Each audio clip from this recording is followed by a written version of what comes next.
Hello दोस्तों। तो आइए आज स्टार्ट करते हैं नया सीरीज जिसका नाम है टेस्ट सीरीज।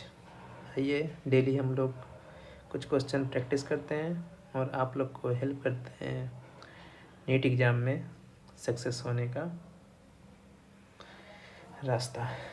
तो पढ़िए पहला question. 2 blocks of masses 2 kg, 3 kg are tied to the end of massless string. The string passes over a pulley which is frictionless. ये important है, frictionless. The acceleration of 3 kg block will be, तो acceleration 3 kg block का पूछ रहा है कि कितना होगा, है ना। तो हम लोग बचपन से पढ़ते आ रहे हैं फॉर्मूला। एक्सेलरेशन क्या होता है? नेट फोर्स अपॉन में टोटल मास। तो नेट फोर्स क्या होगा? लार्जर मास माइनस स्मॉलर मास इंटू जी अपन में टोटल मास कितना है? m1 plus m2। तो यहाँ से स्टार्ट करते हैं फिर। तो लार्जर मास क्या है? 3 kg माइनस स्मॉलर मास 2 kg इंटू जी का वैल्यू 10 अपन में टोटल मास कितना है? 3 + 2 यानी कि 5 kg। तो कितना आ गया? 3 - 2 बराबर 1, 1 × 10, 10/5 = 2 मीटर पर सेकेंड स्क्वायर, यानी कि इसका आंसर क्या होगा? 2। अब पूछोगे कि ये तो कॉमन आ गया, तो कॉमन सही है क्योंकि जितना एक्सेलरेशन से ये नीचे जाएगा उतना ही एक्सेलरेशन से ये ऊपर भी जाएगा। तो इसका आंसर 2 करेक्ट आंसर है। ठीक है, दूसरा क्वेश्चन की तरफ बढ़ते हैं। दूसरा क्वेश्चन क्या कर रहा है? In the diagram shown the normal reaction force between 3 kg and 2 kg block will be. अब पूछ रहा है कि बोल रहा है कि इधर से 60 न्यूटन लगा रहे हैं, इधर से 20 न्यूटन लगा रहे हैं। तो इसके बीच का जो नॉर्मल फोर्स है ये कितना होगा, है ना। तो सबसे पहले तो इस पूरे ब्लॉक सिस्टम का एक्सेलरेशन निकालते हैं। तो एक्सेलरेशन क्या होता है? एफ नेट अपन में टोटल मास। तो एफ नेट कितना है? इधर से 60 लगा रहे हैं, इधर से 20 लगा रहे हैं, यानी कि 60 - 20 अपन में टोटल मास। टोटल मास कितना है? 3 + 2 बराबर 5 kg। तो 5 kg यानी कि 60 - 20 बराबर 40, 40/5 बराबर 8 मीटर पर सेकेंड स्क्वायर इसका एक्सेलरेशन आ गया। अब एक्सेलरेशन किस डायरेक्शन में होगा? जिधर ज़्यादा फोर्स लग रहे हैं, तो जिधर ज़्यादा फोर्स किधर? इधर साइड लग रहे हैं, यानी कि इधर साइड 8 मीटर पर सेकेंड स्क्वायर से मूव करेगा। ठीक है, अब ये तो एक्सेलरेशन की बात आ गई। अब पूछा नॉर्मल रिएक्शन, तो देखते हैं। एक ब्लॉक, कोई सा ब्लॉक उठा लेते हैं, मान लेते हैं हम लोग 3 kg ब्लॉक उठा लेते हैं। इधर से 60 न्यूटन लग रहा है, ठीक है। अब बीच में यहाँ पे नॉर्मल फोर्स लग रहा है जो कि 2 kg ब्लॉक लगा रहा है, ठीक है। एक्सेलरेशन इस डायरेक्शन में है कितना से? 8 मीटर पर सेकेंड स्क्वायर से, ठीक है। तो फिर से हम लोग वही इक्वेशन अप्लाई करते हैं, ठीक है। तो इक्वेशन क्या होगा? नेट फोर्स बराबर टोटल फोर्स, है ना। तो नेट फोर्स कितना है? 60 - n = टोटल फोर्स कितना है? Mass into acceleration. तो मास कितना है? 3, एक्सेलरेशन कितना से? 8 से जा रहा है। तो 60 - n = 24। तो n कितना आ जाएगा? 60 - 24 = कितना आ जाएगा? 36 न्यूटन। 36 न्यूटन, यानी कि थर्ड ऑप्शन करेक्ट हो जाएगा। ठीक है, बहुत आसान क्वेश्चन आते हैं, चिंता करने की कोई बात नहीं है। अब आते हैं तीसरे क्वेश्चन की तरफ। तीसरा क्वेश्चन देखो, बोल रहा है the force acting on A particle of mass m is indicated by force time graph shown below. The change in momentum of the particle over the time interval from 0 to 12 second. अब जैसे force time graph बोला, यानी कि force time का area क्या रहता है, change in momentum, ठीक है। तब फोर्स टाइम एरिया कैसे निकालेंगे, ये देखो यहाँ से ये जा रहा है, इस तरह का पहले शेप बन रहा है, तो ये क्या बना रहा है, यह एक ट्रेपेजियम है। अब ट्रेपेजियम का एरिया का फॉर्मूला आना चाहिए, और ये जो नीचे बन रहा है एक्सिस के नीचे, ये एक ट्रायंगल बन रहा है। ट्रायंगल का तो एरिया सबको पता होगा, तो दिक्कत आती है ट्रेपेजियम के एरिया में। तो ट्रेपेजियम का एरिया का फॉर्मूला होता है half into sum of parallel side into height plus area of ये ट्रायंगल है, तो ये ट्रायंगल का एरिया कितना होता है, half into base into height, ठीक है। तब एरिया निकालते हैं हाफ। अब सम ऑफ पैरेलल साइड कौन सा हो गया यहाँ पे, पैरेलल साइड ये हो गया, यहाँ से ये जा रहा है और यहाँ से ये जा रहा है। इसकी लेंथ क्या है पैरेलल साइड की, सम ऑफ पैरेलल साइड 0 से 9 जा रहा है, और एक ये जा रहा है जो 3 से 7, यानी कि 4 का डिफरेंस है। तो सम ऑफ पैरेलल साइड कितना हो गया, 9 + 4 इंटू हाइट क्या है, ये हाइट है, तो ये हाइट कितना है 0 से 8 यानी कि 8 प्लस हाफ इंटू, अब ये ट्रायंगल का देखते हैं एरिया, ये ट्रायंगल का बेस कितना है 9 से 12 यानी कि 3 इंटू हाइट कितना है, ये 0 से 6 जा रहा है यानी कि 6। तो इसको अब सोल्व करते हैं तो कितना आएगा, हाफ इंटू 13 इंटू 8 प्लस 2 तिया 6 यानी कि +9, ये कितना आएगा 4 यानी कि 13 4 जा 52 प्लस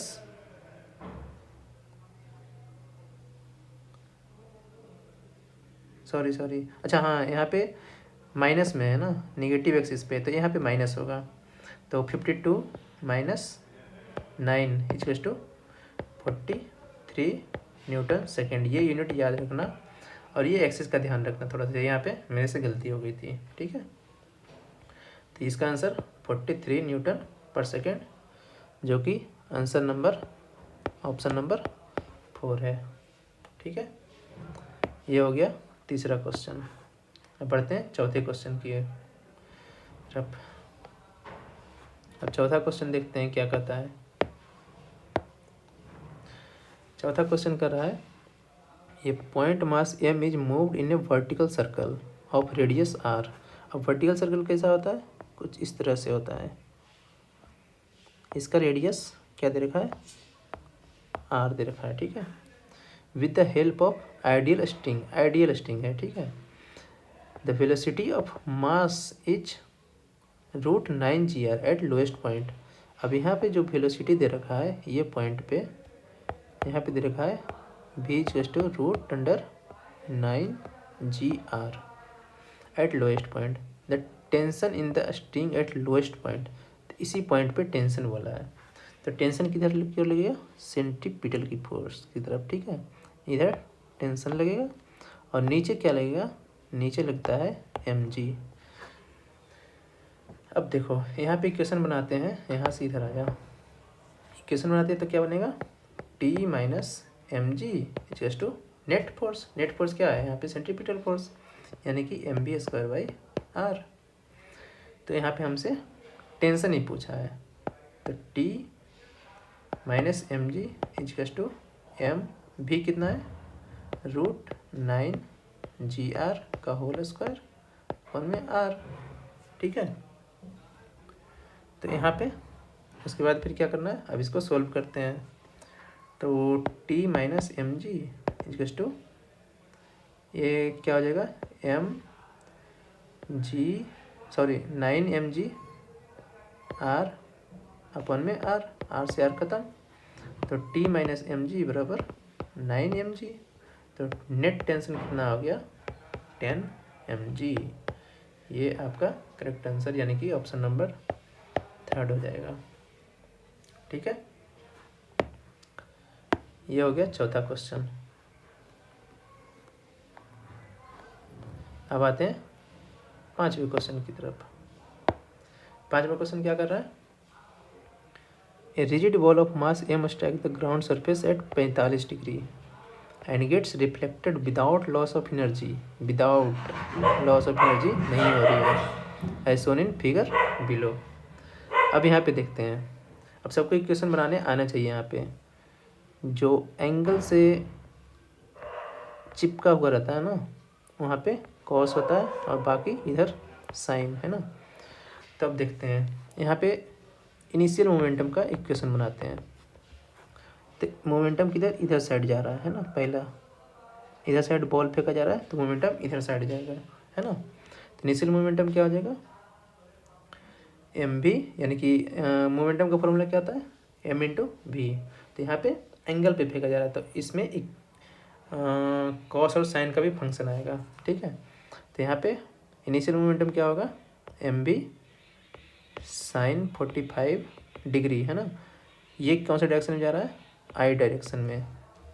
और दूसरा इक्वेशन क्या होगा इसी में, minus M V cos 45 J cap, है ना। क्योंकि ये जो मोमेंटम जा रहा है ना, ये इधर भी जा रहा है और नीचे भी जा रहा है एक तरह से, है ना। तो इसलिए जो माइनस कॉस 45 किए हैं वो क्यों, क्योंकि निगेटिव एक्सिस की तरफ जा रहा है। अब दूसरा जो फाइनल मोमेंटम लिखेंगे वो एक तो जा रहा है किधर, पॉजिटिव एक्स एक्सिस की तरफ, और दूसरा प्लस बाई एक्सिस की तरफ जा रहा है ना। तो इसमें दोनों प्लस में आएगा। जो पी फाइनल मोमेंटम आएगा इसमें क्या लिखेंगे, M V sine 45 I cap plus M V cos 45 degree J cap, है ना। अब चेंज इन मोमेंटम बोला है, तो चेंज इन मोमेंटम क्या होता है, final momentum minus initial momentum. तो फाइनल मोमेंटम हमारे पास क्या लाए हैं, ये लिखे हैं, है ना। तो फाइनल मोमेंटम क्या हो जाएगा, M V sine 45 I cap plus M V cos 45 J cap. अब यहाँ पे साइन का खास ध्यान रखना, माइनस इनिशियल मोमेंटम क्या है, M V sine 45 I cap minus M V cos 45 J cap. अब इसको सोल्व करेंगे, एम वी को sine 45 I cap plus M V cos 45 J cap minus M V sine 45 I cap plus minus minus plus हो जाएगा M V cos 45 J cap. देखो M V cos 45 sorry M V sine 45 I cap minus M V sine 45 J cap, ये तो cut जाएगा।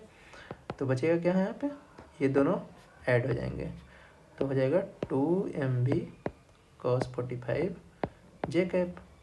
अब cos 45 की value कितना होता है, 1/√2, तो 2 एम वी बाई √2 यानी जे कैप, यानी कि जो नेट मोमेंटम होगा ऊपर की ओर होगा, ठीक है। अब ऐसा तो ऑप्शन में है ही नहीं है, तो इसको रेशनलाइज कर देते हैं, 2/√2 दोनों साइड ऊपर नीचे √2 से मल्टीप्लाई करते हैं। तो यहाँ पे क्या हो जाएगा, 2√2/2, 2 से 2 खत्म, यानी कि √2 M V J cap is the final answer. तो ऑप्शन नंबर क्या हो जाएगा, √2 एम वी जे कैप। ये जो डायरेक्शन ही दिया तो डायरेक्ट आंसर हमारा 3rd हो जाएगा, ठीक है। ये हो गया 5वां क्वेश्चन। अब बढ़ते हैं 6ठे क्वेश्चन की ओर। अब 6ठा क्वेश्चन देखते हैं क्या कहता है। 6ठा क्वेश्चन कह रहा है, water falls from a height of 100 metre. यहाँ से कुछ मान लो कि 100 मीटर से ये पानी गिर रहा है, ठीक है। अब पानी गिर रहा है यहाँ से 100 मीटर से नीचे at the rate of 20 kg पर सेकेंड, यानी कितना रेट से गिर रहा है, 20 kg पर सेकेंड से नीचे गिर रहा है। टू ऑपरेट ए टरबाइन चलाना है, ठीक है।